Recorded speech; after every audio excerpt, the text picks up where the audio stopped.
Magandang araw, ngayon pag-usapan natin ang magiging laban na sunod. Ito ay ang Capital One versus Akari Chargers. Alam naman natin marami nag-aabang sa laban na ito.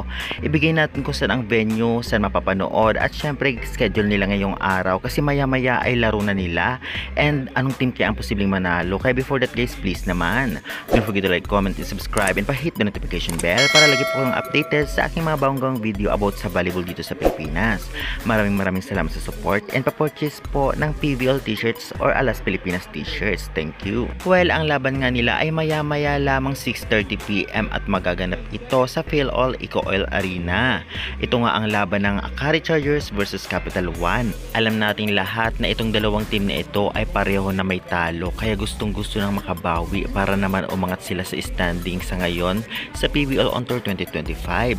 Well, kung ating pagbabasehan ang performance nila, kung hindi makapaglalaro si Micaela Belen, mukhang mas malaki ang chance na manalo ng Akari Chargers dahil nga sa mga players dito, especially karamihan talaga sa Akari ay mga veterans player na at matagal na nagsama-sama.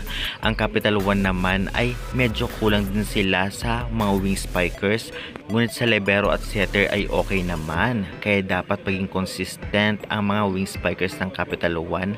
Magpa middle blocker man ito, opposite or open para makasabay sa Akari Chargers sa ngayon.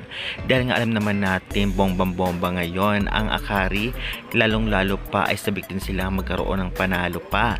Ito nga ay ang mga players na sabik na pumalo sa Akari, katulad na lamang ni Ivy Laxina, Suyod, Sultones at mga middle nito na talaga namang magagaling.